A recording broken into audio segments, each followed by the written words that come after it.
Il y a quelques semaines, le scandale de TELFORD a éclaté en Grande-Bretagne. Plus d'1 millier de petites filles, principalement entre 10 et 15 ans, ont été violées, prostituées, trafiquées, humiliées, torturées et même assassinées sans que la police ou les services sociaux ne fassent quoi que ce soit, si ce n'est intimider les petites victimes pour qu'elles se taisent, brouiller les pistes en perdant les dossiers, les preuves et les traces ADN. Les médias et les politiciens ont activement démoli la vie de ceux qui osaient prendre la parole pour dénoncer et alerter le public. Pourquoi ? Eh bien, la raison est même écrite noir sur blanc dans les rapports officiels, c'est la peur de se faire traiter de raciste. Les petites filles sont blanches, les violeurs sont des Pakistanais musulmans. Par conséquent, les assistants sociaux, la police et les médias ont préféré taire ça pendant des décennies plutôt que de mettre les pieds dans un terrain glissant. Voici juste un seul exemple.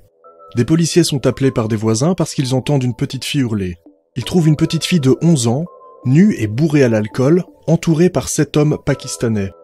Ce qu'ils ont fait, c'est qu'ils ont arrêté la fille pour état d'ivresse et ils n'ont même pas questionné les abuseurs. C'est un exemple parmi beaucoup d'autres. Alors aujourd'hui, on parle du scandale dans la ville de TELFORD, mais il n'y a pas si longtemps, en 2015, il y avait le scandale de Rotherham, une autre ville dans laquelle plus de 1500 petites filles ont été dégradées dans les mêmes conditions. Pour comprendre TELFORD, il faut comprendre ce qui s'est passé à Rotherham, parce que c'est précisément la même chose.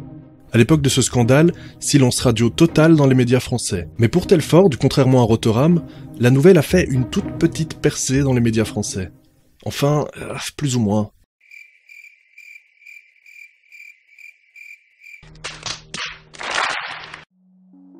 J'ai récolté et traduit certains des rares bouts de docu et d'interventions journalistiques qui parlent honnêtement du phénomène. Alors au-delà du silence et de la désinfo des médias français, cette vidéo vous donnera une bonne vue d'ensemble pour comprendre ce qui s'est passé, ce qui continue de se passer et surtout pourquoi ça a pu arriver sans que personne ne bouge le petit doigt. Bon visionnage. Et s'il vous plaît, abonnez-vous. Our conservative estimate is that at least 1,400 individual children in Rotherham were victims of sexual exploitation over the 16 years. There were examples of children being doused with petrol and threatened with being set alight. They were threatened with guns, made to witness brutally violent rapes, and threatened they would be the next if they told anyone. Girls as young as 11 were raped by large numbers of male perpetrators.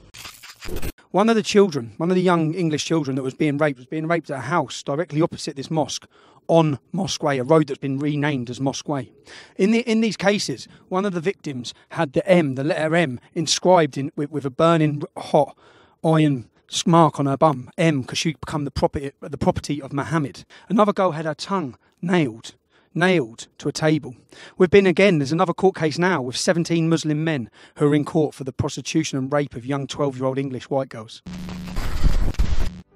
I had 7 mothers of 7 girls who were being groomed from school.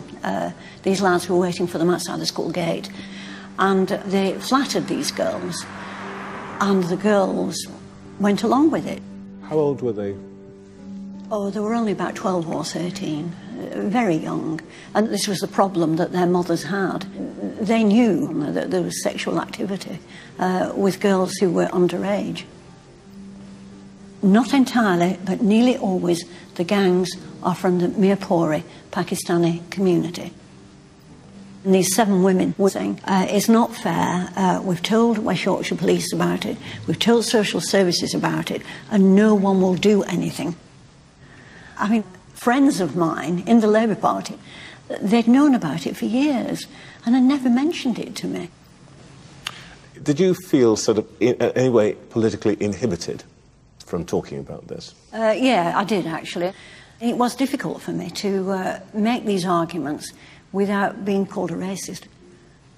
I just couldn't interest either Bradford Social Services or West Yorkshire Police. And it was very distressing for me. So the last resort was to go public.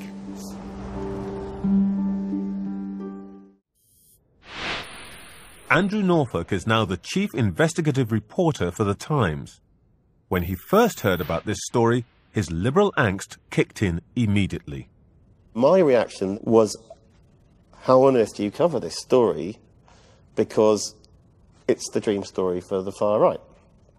I as a journalist, wrote a simple story, a single story, and moved on and hoped it wasn't true. More shame on me, because as the years passed, I then began to see, as stories came in from across the North and the Midlands, little by little, drip, drip, court cases with 2 or 3 or 4 men up for sex offences against children, and that very same pattern kept repeating it and repeating itself, and I couldn't help noticing that invariably the men, they were from the Pakistani community in the vast majority of cases. Eventually it got to such a point that in 2010 I said, you know, to the newspaper, I think there's something really disturbing going on here and nobody's recognised it, and you need to give me some time to look into it. We'd run our first story about this hidden crime pattern in January 2011. And I'd steeled myself for the inevitable accusations that would come. Did you think people were saying, this bloke Norfolk, he's a bit of a racist? Well, they were. I read articles, I read comments on various social media networks. It was quite strange and deeply unpleasant to get to the age of 45 and for the very first time in your life be accused of being racist. Both Anne Cryer and Andrew Norfolk would regard themselves as liberal-minded people. Yet they were vilified for saying something that liberal Britain just didn't want to hear. And once the truth was out, you'd think that the first thing to do would be to make sure that vulnerable children knew that they were at risk. That's why, in 2008, child protection chiefs commissioned this film to warn young girls of the dangers they faced.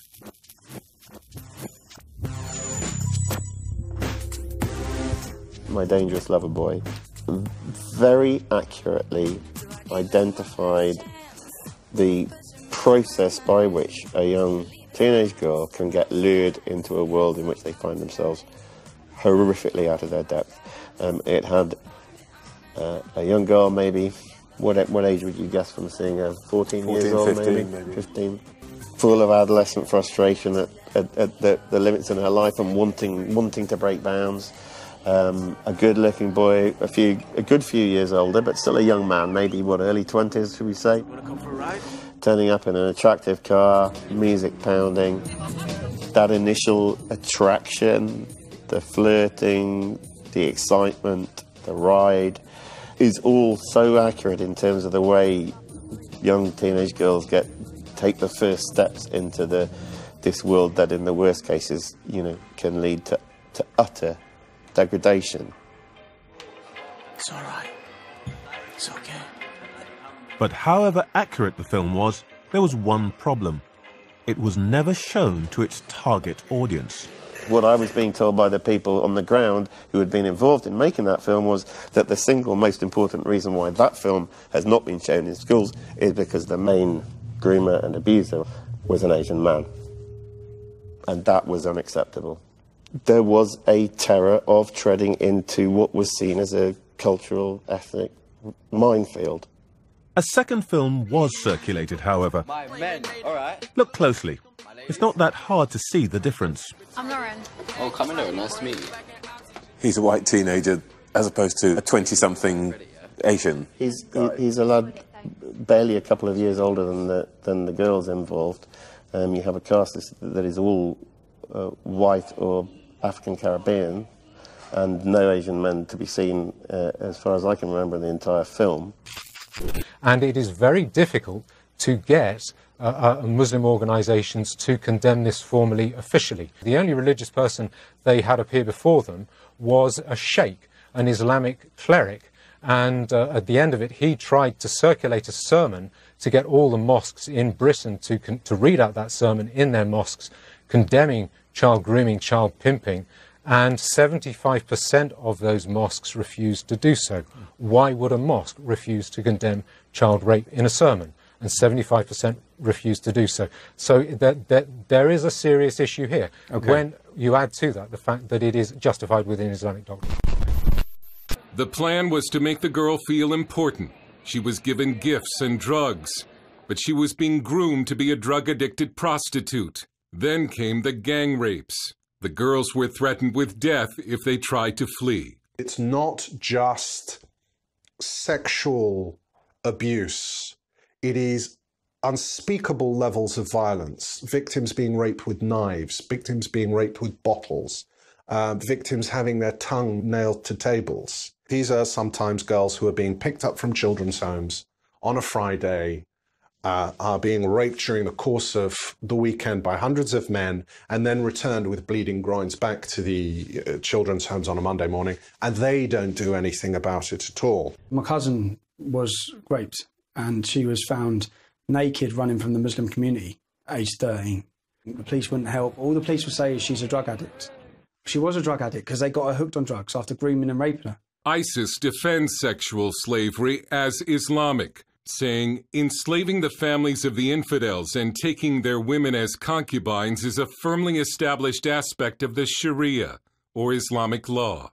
The reason these crimes were covered up and continue to this day is political correctness. No one wanted to be called a racist.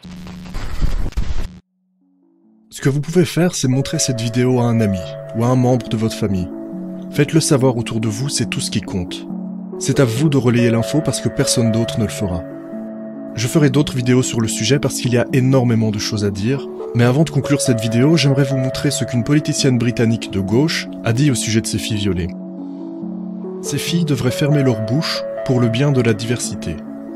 Laissez ça mûrir quelques secondes dans votre esprit, tout en sachant qu'elle n'a pas été désavouée par son parti politique, contrairement aux rares politiciens de son parti qui ont essayé d'alerter les gens. Eux, par contre, ils ont été virés. C'est sur ces paroles qu'on va se quitter. Si vous voulez vous abonner, cliquez sur la petite clochette pour ne pas rater la prochaine vidéo. À bientôt.